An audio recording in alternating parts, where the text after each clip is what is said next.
초상권 침해 신고 절차. 많은 사람들이 SNS를 이용하면서 초상권 침해 신고 사례가 증가하고 있습니다.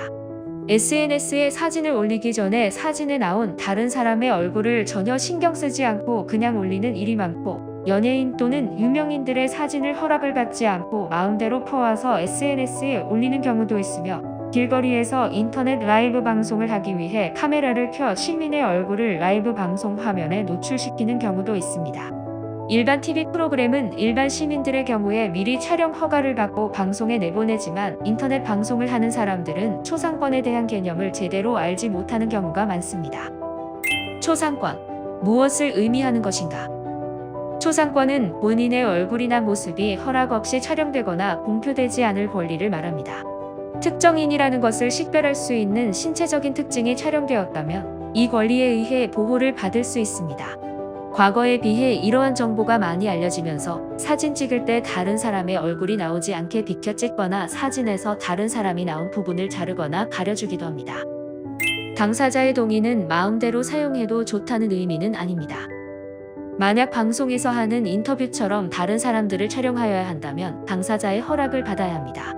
앞서 말씀드린 라이브 방송의 경우에는 촬영하는 사람에게 편집을 부탁할 수 있는 것이 아니라 바로 라이브로 방송을 타는 것이기에 화면에 얼굴이 노출된 사람들의 입장에서는 부담스럽고 불편할 것입니다. 이렇게 SNS나 인터넷 방송 등의 일상에서 쉽게 노출될 수 있는 초상권 침해 신고와 관련된 문제를 어떻게 해결하여야 하는지에 대해서 살펴보겠습니다. 촬영 대상에게 사전에 동의를 받았다 하더라도 목소리 변조, 모자이크가 허술하여 누구인지 알아차릴 수 있을 정도의 경우에는 초상권 침해 신고를 할 수 있습니다.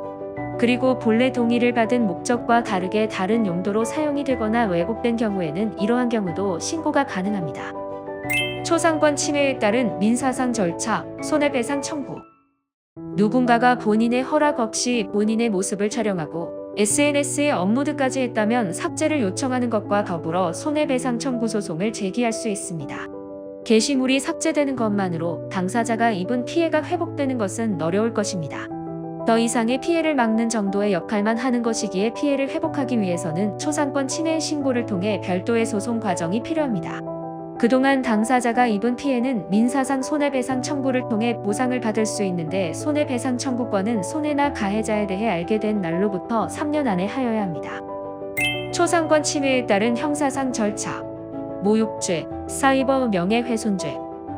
당사자 허락 없이 촬영해서 업로드하는 것은 물론 비방까지 이어졌다면 초상권 침해 신고로 형사고소를 제기할 수 있습니다.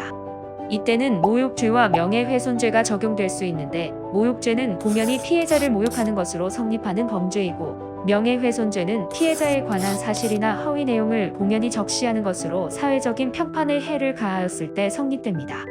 이 두 가지 모두 공연성, 피해자 특정이라는 성립 요건이 필요로 하며, 모욕죄는 단순한 벌금형으로 끝나는 경우가 많으나 명예훼손죄는 사이버상에서 일어난 사건이라면 그 처벌이 엄중하게 내려집니다.